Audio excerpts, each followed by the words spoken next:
అలాంటి పరిస్థితి మాకు వస్తుంది. We're super specialist, we're nothing but merely doctors of the department. మీరు సరైన పాలసీ ఇవ్వాలి, సరైన ట్రీట్మెంట్ ఇవ్వాలంటే మీరు హెడేక్ పెట్టుకుని కాలు నొప్పి ఉందంటే ఎట్లా కుదురుతుంది?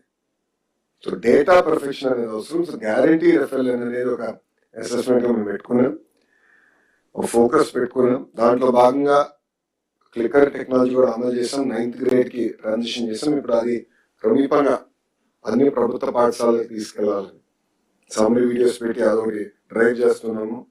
క్రోమ్ బుక్స్ ఇవన్నీ కూడా త్వరలో అది అందించబోతున్నాము. ఇక్కడ మీరు ఫోకస్ చేయాల్సింది GFL 100% ఎట్లా సాధించాలి. ఇప్పుడే సెక్రటరీ గారు చెప్పినట్లు మనం నంబర్లు చూసినప్పుడు 5%, 95% అసలు పర్ఫెక్షన్ వచ్చింది అనుకోవచ్చు. కానీ 5% అనేది చాలా పెద్ద నంబర్. మన సిస్టంలో కనీసం 150,000 మంది పిల్లలు 5% అంటే.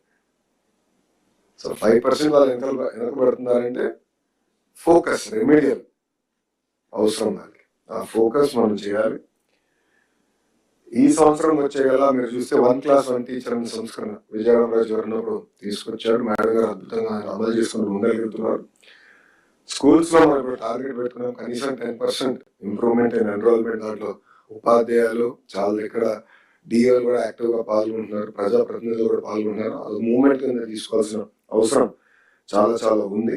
మీరు చూస్తే ఎక్కడ లేని విధంగా క్వాలిఫైడ్ టీచర్స్ అనేది ప్రభుత్వ పాఠశాలలో ఉన్నారు. అది మనం చెప్పుకునే పరిస్థితి రావాలి. మనం చూస్తుంటారు, బాగా పర్ఫామ్ చేసిన పిల్లలు ఫస్ట్ టైం ప్రభుత్వమే యాడ్ ఇచ్చింది. దాని ప్రధానమైన కారణం అనేది మేము ఉన్నాం, కాన్ఫిడెన్స్ ఇచ్చేదానికి పిల్లలకి, వాళ్ళ తల్లిదండ్రులకి, ఇంకో పక్కన ఉపాధ్యాయులు కూడా కాన్ఫిడెన్స్ ఇచ్చారు. మిమ్మల్ని గుర్తించే బాధ్యత ప్రభుత్వం తీసుకుందని చెప్పేదానికి అది చేస్తాం జరిగింది. సో అందుకే మీరు ఇయర్ అడ్మిషన్స్ మీద కూడా